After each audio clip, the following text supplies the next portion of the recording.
Et oui, très cher, on se retrouve encore pour ce nouveau numéro de votre émission Entretien. Comme vous le savez, messieurs et dames, nous sommes là, on vous tient compagnie, nous sommes là pour vous servir. Et bien aujourd'hui, nous allons parler de 4 ans du pouvoir de l'actuel chef de l'État, celui qu'on appelle affectueusement Fachi Béton ou encore Félix Antoine Tshisekedi Tshilombo.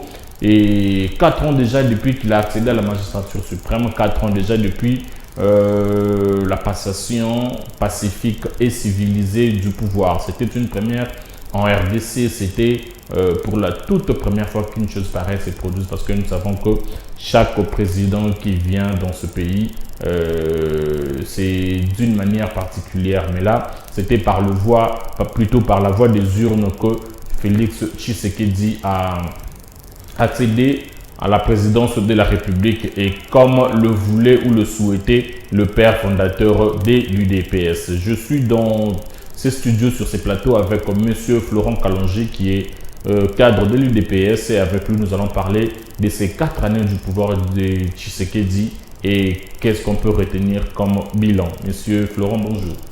Bonjour, M. John. Comment vous allez? Je vais très bien. Bonjour, chers téléspectateurs, pour cette opportunité qui m'est offerte sur le Phare Télévision. Bonjour toute l'équipe technique de Phare Télévision. Alors, racontez-nous un peu, pour la petite histoire, ça s'est passé comment?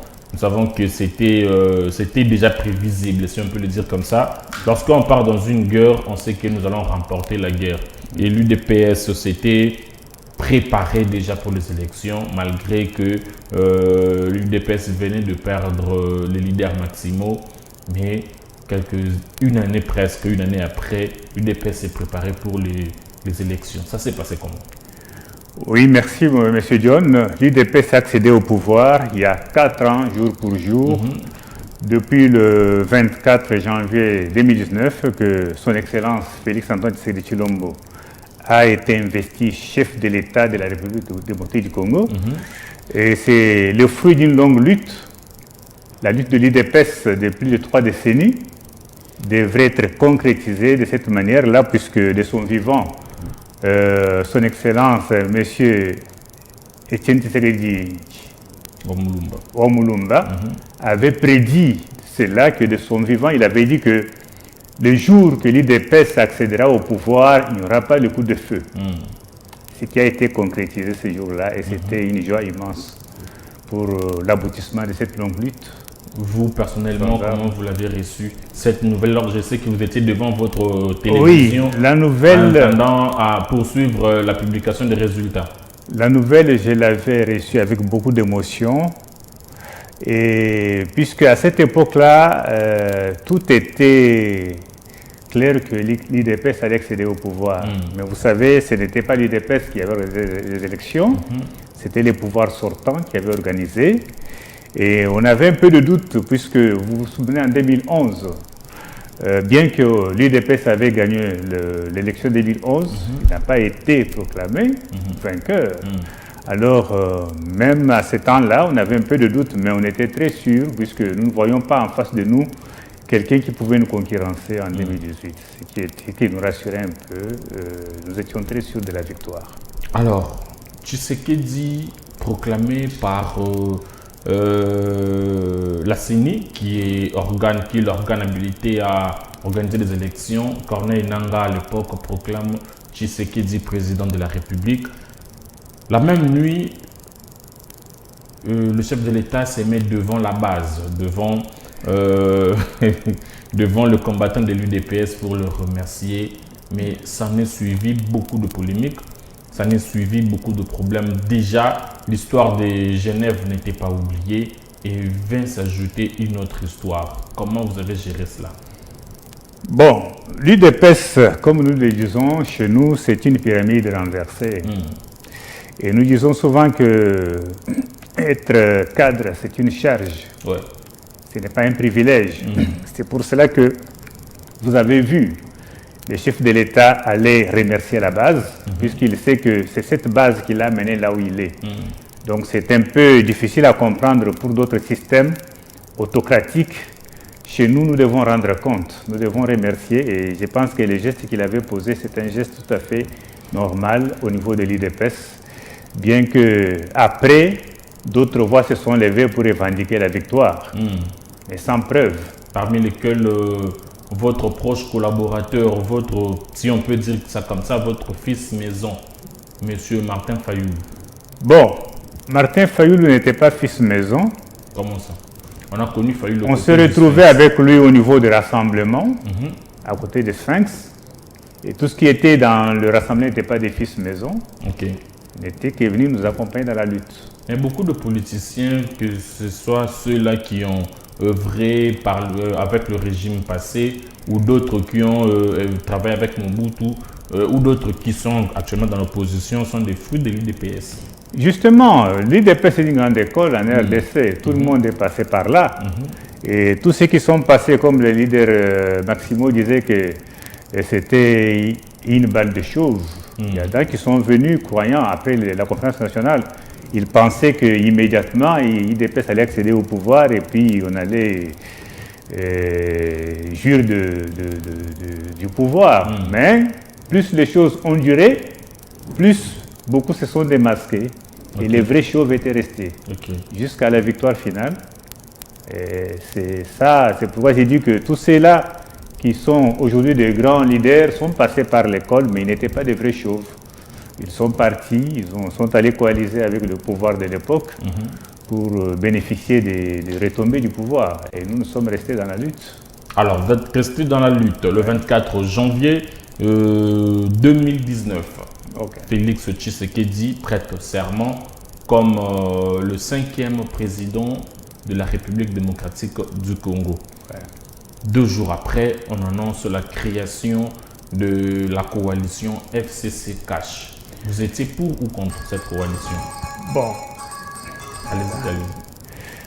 Vous vous souviendrez que après le pouvoir que nous avons eu à l'époque, ce n'était pas organisé par l'UDPS, c'était le pouvoir ancien qui avait organisé. Et nous nous sommes retrouvés avec un chef de l'État qui n'avait pas, entre guillemets, une majorité parlementaire. Face à cette situation, il y avait des options. Aller en cohabitation ou bien aller en coalition. L'option de coalition a été actée. Moi, je n'étais pas d'accord dès le départ, puisque normalement l'IDPS devrait opérer des ruptures. Et nous avons raté d'opérer cette rupture à cause de cette coalition qui pose des effets jusqu'à aujourd'hui, puisque nous avons raté certaines ruptures qui devraient nous amener sur une autre voie. Alors dans la cohabitation, comme je l'avais dit à l'époque, à notre ancien président Jean-Marc Abound, je lui avais donné l'image d'une maison en location, où le nouveau locataire trouve un ancien locataire qui a de la peine à libérer la maison. Et il demande au nouveau de cohabiter, c'est-à-dire qu'ils vont partager momentanément la maison en attendant qu'ils trouvent où aller. Donc vous étiez pour la cohabitation? Non, je n'étais pas pour la cohabitation, j'étais pour la rupture. Ah ok, pour la rupture, ok. Donc normalement l'IDP devrait avoir une majorité parlementaire pour opérer la rupture avec les systèmes anciens. Alors, dès lors que nous avons accepté la coalition, la conséquence c'est quoi? Comme je disais, l'image d'une maison, l'ancien locataire, s'il avait des punaises dans ses meubles, ça va contaminer les meubles du nouveau locataire. S'il y avait de souris dans sa maison, ça va migrer vers le nouveau locataire et avec le temps, ils auront tendance à se ressembler. Voilà. Alors c'est ce que moi je craignais dans la coalition, et on peut dire que c'est qu'on nous puisse se ressembler. Non, bon, ce qui donne l'apparence d'être arrivé, puisque à l'IDPS, il y a encore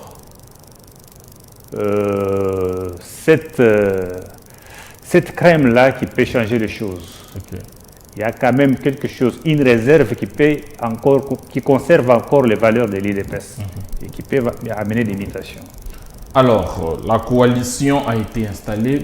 Félix Tshisekedi, Kabila Kabange Joseph, des partenaires, et ils ont évolué ensemble. Le gouvernement a vu le jour, c'était le Premier ministre Ilunga Ilunkamba Après 6 mois. Après 6 mois. Voilà. Après 6 mois, Ilunga Je peux couper.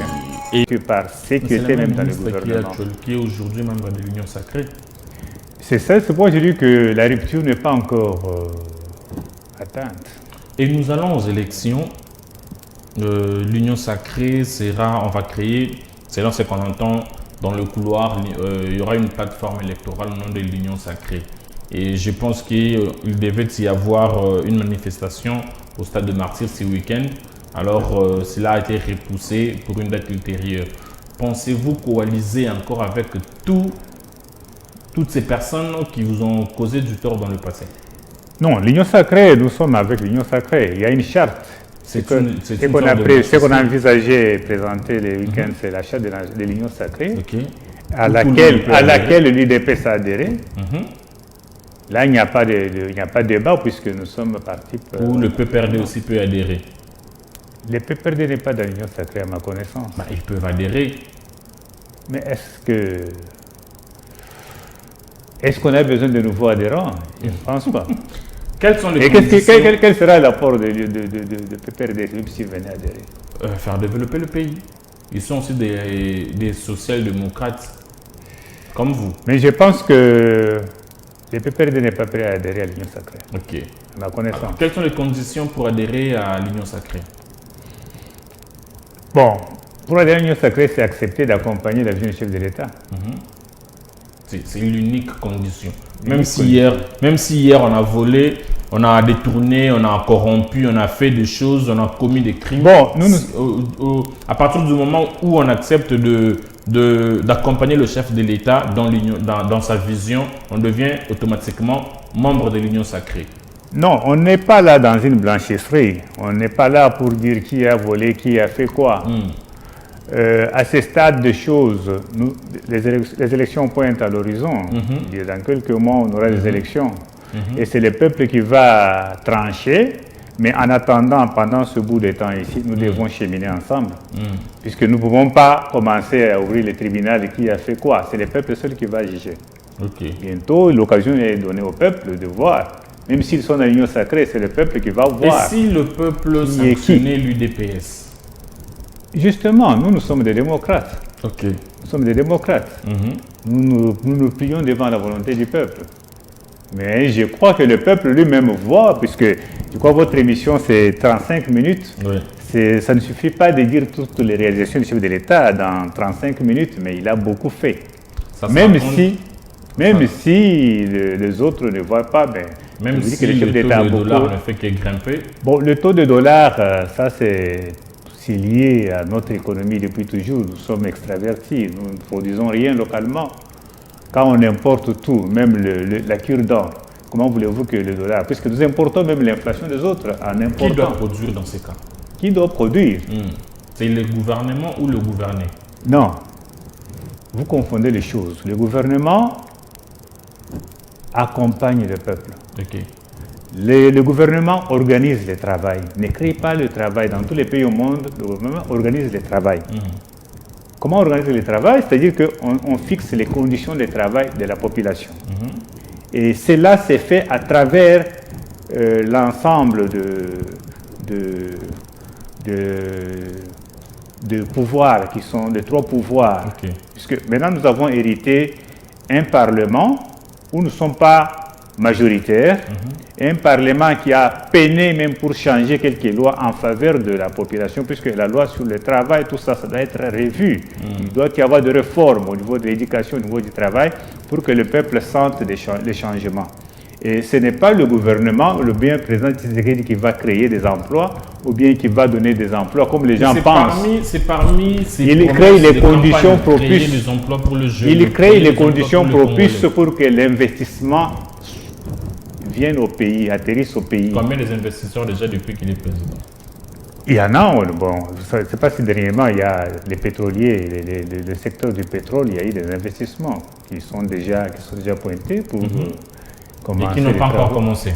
Et vous savez, le POM, c'est quoi? Le POM, c'est quoi? Quand on parle des investisseurs, il y a les cadres qu'on doit créer. Les cadres doivent être créés avec des lois du pays. Ok. Or, l'UDPS n'a pas encore changé les lois dans ce pays puisqu'il n'a pas eu de majorité à l'Assemblée nationale.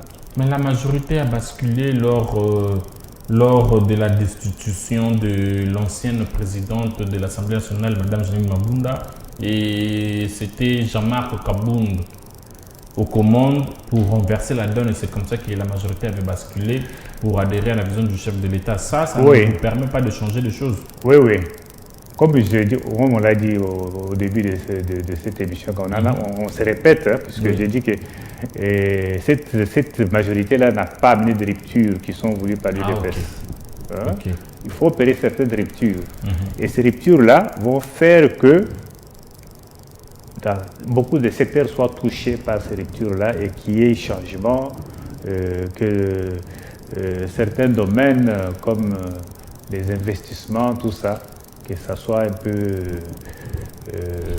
Mais on parle aujourd'hui de plusieurs projets qui n'ont jamais été achevés. On parle du projet Chile-Gelou, on parle du projet de 100 jours, le dossier 100 jours, déjà on sait comment ça s'est fini.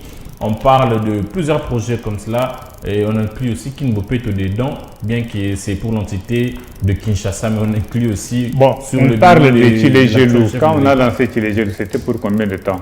C'était pour 7 mois. 7 mois. Alors, vous êtes sûr? Nous sommes aujourd'hui à 2 ans. 7 mois à Kinshasa, bien partout sur toute la À République. Kinshasa, ça n'a jamais été achevé. Bon, il y en a. En Bujimaï, on apprend que c'est en cours. À Kananga, rien n'est fait. Moi, je pense qu'il y a quelque chose qui s'est fait. Peut-être la communication, les Congolais ne sont pas bien informés. Quelque chose qui est fait. Ce sont des projets qui doivent aller sur le temps. Ce n'est pas au lancement. C'est comme quelqu'un qui me disait, on a inauguré à Banana le port en eau profonde et jusque-là, rien ne s'est fait. Les travaux n'ont pas Or, encore commencé. quand on inaugure le lancement des travaux, il y a des préalables.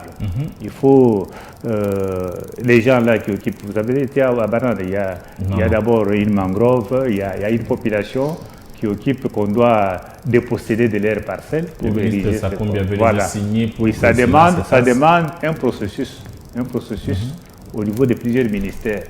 Et ce n'est pas qu'un projet. Le port en eau profonde, c'est quelque chose qu'on peut faire dans 6 mois, une année. Donc c'est un projet. Donc quand on lance, c'est dans le temps. Mais par rapport au temps de l'exécution, vous ne voyez pas que le temps aussi passe. Parce que c'était déjà cette année. Le temps ne passe pas. C'est cette année qu'on devait avoir déjà la première partie. Le temps ne passe pas. Le temps ne passe pas. Puisque, vous savez, nous les Congolais, il y a un problème que moi j'ai toujours déploré. C'est comme quand on a lancé la gratuité par le chef de l'État. Il y a beaucoup qui ont dit la gratuité est malvenue, ce n'est pas le moment de lancer la gratuité, il fallait attendre. Okay. Alors que, moi je pense qu'il n'y a pas un temps favorable. On a lancé la gratuité est venue suite à une situation qui a fait que les parents congolais ont été vraiment asphyxiés avec les systèmes anciens. Pour ceux qui ne comprennent pas comment on est arrivé à la gratuité, on est arrivé là-bas puisque vers les années 80, avant 80, peut-être vous n'étiez pas encore à l'école primaire, vers les années 80, il y avait la gratuité avant 1980. Okay. On ne payait pas les frais de scolarité par les parents. C'est l'État qui s'en chargeait. Après les années 80, les choses ont commencé à se dégrader. Alors, quand les choses ont commencé à se dégrader, vers les années 90, c'est alors qu'on a demandé à ce que le parent puisse soutenir l'éducation nationale, puisque les choses s'est dégradées davantage au point que la qualité et tout était vraiment à déplorer. Le soutien des parents est venu et malheureusement, beaucoup de partenaires de l'éducation, c'était les réseaux religieux, tout ça. Non, les réseaux religieux, catholiques, protestants, ce sont des grands partenaires de l'éducation nationale depuis l'indépendance. Beaucoup d'écoles publiques étaient gérées par ces réseaux-là. Et ces réseaux-là ont trouvé dans l'apport des parents un moyen de s'enrichir. C'est ainsi que on a trouvé mieux d'entretenir la situation jusqu'à aujourd'hui. Et quand le chef de l'État, Félix Tshisekedi, est arrivé au pouvoir, il a commencé, 9 mois après son pouvoir, il a décrété la gratuité. Ça n'a pas enchanté tout le monde. C'est ce qui fait que qui a fait que la gratuité a été présentée aux yeux des Congolais comme une très mauvaise chose, alors que c'était une solution à des problèmes réels. Et on a fait croire aux Congolais que la gratuité entraînait la perte de qualité de l'éducation nationale, ce qui était faux. Et la même chose aussi, quand on parle de port de banana,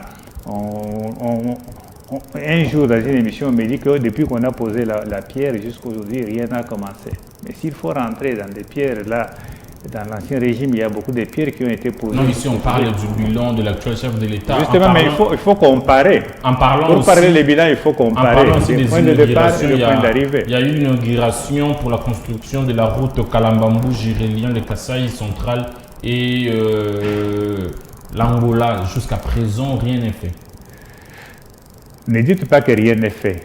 Peut-être qu'il y a eu un retard dans l'exécution, mais quelque chose s'est fait déjà. Vous êtes sûr? Je suis sûr. Ah, moi j'aimerais bien que vous m'amenez là-bas, comme ça je vais voir de mes propres yeux. Quand vous dites rien n'est fait, c'est comme si on a croisé les bras. Qu'on a à notre possession, on n'a pas croisé les bras. Bien que le chute Katende, le chef de l'État, était là pour visiter et voir comment relancer le chute Katende, qui d'ailleurs a été chanté dans une chanson de Bayouda du Congo pour réclamer la relance. Oui, le chute Katende, je crois, à ma connaissance, qu'il y a eu un retard dans la livraison de certains matériels qui traînaient dans les Katanga. Mais je crois, dernièrement, j'ai vu le gouverneur de Kasaï central qui s'est rendu là-bas. Je crois que la situation a été décantée puisque ça devait être transporté par la CNCC. Il paraît qu'on a trouvé un compromis en ce sens. Qu'est-ce qui bloque pour que tout ce que le chef de l'État lance soit exécuté dans le temps? C'est la volonté de l'homme congolais. C'est la volonté de l'homme congolais. Oui. Mais le chef ne peut pas user de son pouvoir en tant que chef pour faire de sorte que le travail avance rapidement. Justement, vous savez, les chefs, ils lancent la vision. Et ils doivent être accompagnés dans cette vision. Et ceux qui doivent l'accompagner, c'est moi et vous, nous les Congolais. Mais si nous ne faisons pas notre travail correctement, si nous mettons l'intérêt personnel devant l'intérêt de la nation, là, ça retarde l'évolution. Une question de la rue, permettez-moi de dire ça comme ça. Une question de la rue plutôt. Qui a invité le pape François à venir en RDC? Référez-vous au point de presse de Monseigneur Cholet. Il a déjà répondu à cette question-là. Je pense que... Il n'y a pas de débat. Il n'y a pas de débat là-bas. Il n'y a pas de débat parce que ça fait un débat et puis après... Non, il n'y a pas de débat. Que retenir de cette visite? Oui, cette visite... Et en quoi elle nous est bénéfique? Bon, cette visite est bénéfique dans le sens que le discours que le souverain pontife a mené au Congo, c'est un discours qui condamne l'agression de l'Est. Et il n'est pas allé sur quatre chemins pour demander à la communauté internationale. Il suffit seulement de condamner ou il faut aussi sanctionner? Ce n'est pas lui qui va sanctionner. La sanction doit venir. On doit d'abord dénoncer. Puisque cette histoire-là de la guerre de l'Est, ça fait plusieurs décennies que ça se passe comme ça.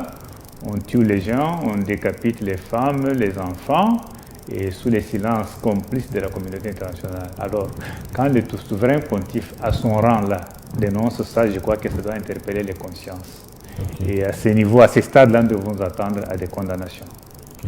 S'ils ne le font pas, c'est que le peuple congolais doit se sentir abandonné par les communautés, le monde entier. Mais je ne pense pas qu'ils ne le feront pas. Ils vont le faire.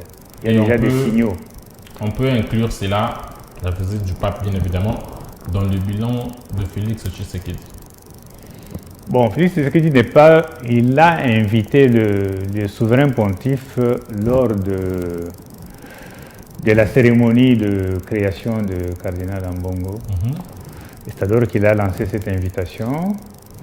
Bon, on ne peut pas dire que c'est son bilan. Bon, il l'a invité. On le dit pour le... Il a invité et le souverain a accepté l'invitation. Il est venu répondre. On le dit pour le maréchal Mobutu, il a invité Jean-Paul II 2 fois. C'est quand même une victoire sur le plan diplomatique. C'est une victoire sur le plan diplomatique. Quand on invite un de ces trempes-là et qu'ils répondent, puisque les autres invitent, mais Bon, ils ont invité, mais ça n'a pas été le cas. Alors, c'est quand même une victoire sur le plan diplomatique. Est-ce qu'aujourd'hui, l'UDPS, en tant que parti politique, en tant que parti au pouvoir, aura un discours qu'il va présenter pendant la campagne électorale pour encore séduire les électeurs afin de lui donner et la majorité au Parlement et la présidence de la République? Merci beaucoup, M. John. Je m'attendais à cette question-là et c'est cette question-là, la raison pour laquelle je suis ici, c'est pour répondre à cette question-là. Okay. Je crois que les réalisations du chef de l'État sont immenses. Et, vu les temps qu'il nous a impartis, je vais épingler 4 axes. Allez-y. La gratuité de l'enseignement. Ça, on en a déjà parlé. Oui. Ça, tout le monde en a bénéficié. Aucun Congolais ne peut dire qu'il n'a pas bénéficié de la gratuité. Moi, personnellement, j'ai déboursé par an plus de $1000. Mais avec la gratuité, de tout petit là, je n'ai rien payé et ça m'a vraiment aidé à épargner, à m'occuper de grands. Et cette gratuité, dans la vision du chef de l'État, doit aller jusqu'au niveau de secondaire. Puisque le problème, c'est quoi? C'est un investissement dans l'homme. La première chose, on peut tout crier, on peut crier de projets, sans que, si vous ne mettez pas l'homme au centre de tout ce qu'on lance comme projet, ça ne va rien changer. Alors, investir dans l'homme, c'est former l'homme. La formation passe avant toute chose. Puisqu'un homme formé, il sait protéger les infrastructures, il sait protéger la nation, il sait résister à la tentation de ce qui se passe à l'Est. Avec des billets de banque, il y a des jeunes gens qui, par l'oisiveté, ils prennent les armes à cause de $100 et ils commencent à tuer la communauté, à devenir un danger pour la communauté. Alors, le Félix Tshisekedi a compris qu'il faut former l'homme. Pour former l'homme, il faut donner la chance à chaque fils et fille de la République d'accéder à l'éducation de base. Et c'est constitutionnel.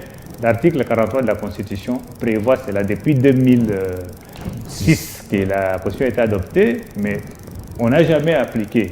Alors nous, IDPS, on a trouvé que, avant toute chose, il faut commencer par l'homme. En parlant de la Constitution, c'est cette même Constitution qui a été réquisée par le feu et Tshisekedi, que vous utilisez aujourd'hui. Oui. Puisqu'on n'a pas encore la majorité pour changer cette constitution. Ah donc vous envisagez de changer la constitution un jour? Non, mais si les peuples trouvent qu'il y a quelques articles qui freinent son développement, dans tous les pays du monde, il y a toujours une remise en question. Quand on voit que tel article freine le développement, il y a moyen d'aménager pour aller de l'avant. Et en capacité humaine, c'est-à-dire c'est tout un programme qui n'a jamais existé dans ces pays, et qui est venu avec Félix-Antoine Tshisekedi, la programmation militaire, la loi de la programmation militaire. C'est déjà une grande réalisation sur le plan de la défense de la nation. Et pour chuter sur le social, puisque beaucoup de gens parlent du social... Là, ça pose problème. Non, ça ne pose pas problème, il faut réfléchir. Le social, c'est quoi? Le social, c'est l'économie. L'économie a des principes. Les lois économiques sont têtues. C'est comme quand vous avez 1000 francs en poche, vous dépensez 30 et vous dépensez 300. Vous ne pouvez pas rester avec 800, vous restez avec 700. Donc c'est ça les lois économiques. Et l'économie d'un pays comme le Congo doit marcher sur les principes. Et ces principes-là ont été piétinés depuis longtemps. Il y a des gouvernements qui ont fait marcher l'économie avec la planche à billets. Vous vous souvenez, d'ailleurs, moi je suis souvent sur l'avenue du commerce. Il y a 5 ans, vous voyez des gens qui amènent des sacs de monnaie au grand marché pour troquer là-bas. Et ce n'était pas normal. Si vous y passez aujourd'hui, vous verrez qu'il n'y a plus ce sac de monnaie-là. C'est qu'il y a quand même une certaine discipline qui s'est installée dans la gestion du pays. Et cette discipline-là ne suffit pas pour que le peuple congolais ressente les effets. Donc il faut commencer par stabiliser la macroéconomie, c'est-à-dire la gestion de la monnaie, et puis booster la production. Comment on va booster la production? On va booster la production par les investissements internes et externes. Bon, on a parlé des investissements qui ont piétiné depuis l'accession de son excellence Félix Tshisekedi au pouvoir. Ils ont piétiné puisque beaucoup de nos Congolais, nos compatriotes, ont crié haut et fort. Vous vous souvenez, il y a même d'autres qui disent non, il y a la guerre au Congo, on ne peut pas aller investir au Congo. La guerre à l'Est, il dit que non, aucun investisseur syrien ne peut pas aller investir au Congo parce qu'il y a la guerre. Vous comprenez que nous-mêmes, les Congolais, nous n'aimons pas notre nation, puisque même si on est dans l'opposition, on voit d'abord l'avenir du pays. L'avenir du pays, c'est quoi? Il faut arriver à créer la richesse localement. Nous avons toutes les potentialités que le monde nous a données. Mais nous n'arrivons pas à créer la richesse localement. Pourquoi? Puisque les ressources que nous avons d'abord sont méconnues des Congolais. Quand vous arrivez dans nos villages, il y a des Congolais qui sont assis sur des grandes richesses des années, qui meurent pauvres et qui laissent ces richesses sur le sol. Pourquoi? Puisque ils n'ont pas été informés que là où ils sont, il y a des richesses. Maintenant, ceux qui ont l'information, ils viennent les déraciner pour récupérer ces richesses. C'est la raison même des guerres que nous connaissons. Donc, c'est un problème, le point du Congo, c'est un problème très complexe pour que le social puisse changer. Le social va changer quand nous-mêmes nous sommes informés des possibilités que nous avons de rentabiliser ce que Dieu nous a donné. Là, le social va changer. On finit par le processus électoral. Ouais. Le calendrier de la CENI qui est certains critiques, le cadre, ça ne parle pas. Moi, je pense que c'est un faux débat, on ne va pas en parler.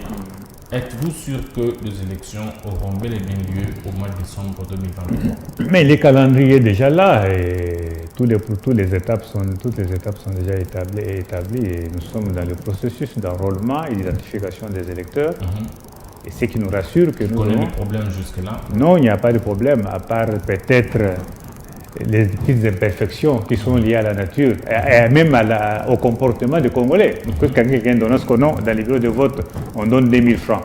Moi, je trouve ça un faux débat puisque c'est sur la route ici où on voit les 2000 francs entre les mains de roulage. Nous autres, on s'est enrôlés sans pour autant donner quelque chose. C'est ça. Et souvent, ce sont les Congolais même qui commencent à corrompre ces jeunes gens-là de la CENI. Oh non, dans un pressé, soit 2000 qui s'en aillent. Alors, vous voyez, nous-mêmes, nous sommes responsables de ce que nous condamnons. Nous sommes arrivés à la fin, M. Florent. Merci d'être venu. Je rappelle que vous êtes cadre de l'Union pour la démocratie et le progrès social. Je suis aussi président le coordonnateur adjoint des anciens candidats de l'IDPS. Okay. Et je suis aussi secrétaire national de l'association Fatih Solutions. Ah d'accord, ok. Merci beaucoup, c'était un réel plaisir pour nous de vous avoir sur notre plateau, messieurs et dames. Le plaisir a été pour moi de savoir que vous étiez nombreux pour nous suivre. Continuez à suivre le Phare Télévision. Déjà, je vous donne rendez-vous pour un prochain numéro avec d'autres invités et je vous promets aussi que nous aurons un invité ici sur ce plateau avec qui nous allons parler de l'UDPS. 40 ans déjà, je crois, 40 ans? Oui, 40 ans. Le 40 ans de l'UDPS, on 41 ans. 41 ans, voilà. Le 41 ans de l'UDPS, on doit en parler. Et on aura quelqu'un ici sur ce plateau avec qui nous allons parler de l'UDPS depuis sa création jusqu'à ce jour. Au revoir et en amour du Congo et du Congolais, que la haine quitte nos cœurs. Bye.